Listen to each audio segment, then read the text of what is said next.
Let's talk about 8 things that will help you to achieve great success. 1, look the part. You have to create a good personal image. Have you noticed that almost all successful people look great? The same discipline that helped them in their business, they transfer it to their personal lives, so they look the part. If you take time to look good, you will feel good. You also dress like you want to be addressed, right? So that's number 1. Number 2 is to have a positive mental attitude. Always see the glass as half full rather than half empty. Make it a lifestyle. Always look at things positively. There is the story of a man that I always talk about who always sees things positively. So one day he was set up. They took him to the funeral of a young man who had died from AIDS, thinking that he would not have anything positive to say.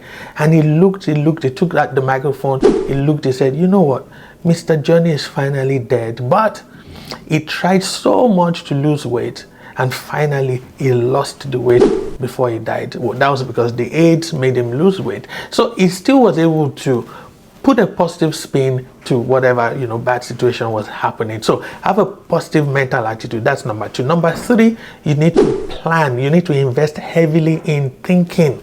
Very, very important. Think through what is before you take an action. If you spend more time thinking, you will spend less time praying or asking people for help. So that's number 3. Number 4, habits.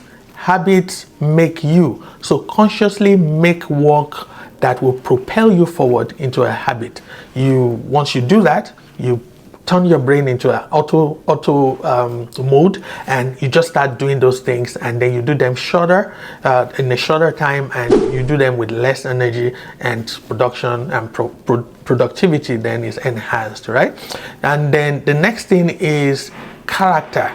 Be conscious about your character. Whenever you meet a new person, you come as a well-wrapped gift. So everybody sees you, they love you. But as you continue your journey with them, as you progress, you get unwrapped gradually, and whatever it is inside of you invariably will be revealed. So you want to add value to people that you meet. Don't just take from them. Say, oh no, but Johnny has money, he doesn't need my money. No, Johnny needs help. Give help. You be what you want your friend to be to you. That's the short version of what I'm trying to say. So that's very, very important. Your character is important. Say what you mean what you say. And then the next point is you want to create your network of partners. I cannot overemphasize this. There's just so much you can do as one person. No matter how beautiful, how good, how brilliant, how excellent you are, there's just so much you can do as one person. The Bible says one person will put 1,000 to flight, 2 will put 10,000 to flight. Look at that ratio, 1 to 10,000. Just it's amazing how much we can do if we come together as a group. So create your network of partners. It can be difficult, but if you get it, it will allow you to leverage. It's powerful how much leverage can do. So make a conscious effort to build that network of people who are like you. I know you say, but people are difficult, people are bad, but you are not bad. So you have to look for people who are like you that you can network with. And then hone your skill. That's the next point. Business skills can be learned through study and experience, no matter what the skill is. You need it, go for it, learn it, and practice it. Over time, you become a professional at that skill. So hone your skill. If you sharpen your cutlass or your axe, you will not spend so much time cutting a tree. So you need to spend less time cutting the tree, spend more time sharpening your axe. That's the way it goes. So hone your skill, very important. And then lastly, education. You cannot, I cannot overemphasize that. Learn more and you will earn more. Increase your intellectual capacity, both formal and informal. You need to learn what the street is saying, and you need to learn what the books are saying and combine it. There's no end to it. Sometimes you feel like, oh, you know what, I'm above 50. Why do I still need to learn? But there's no end to it because things are changing all the time.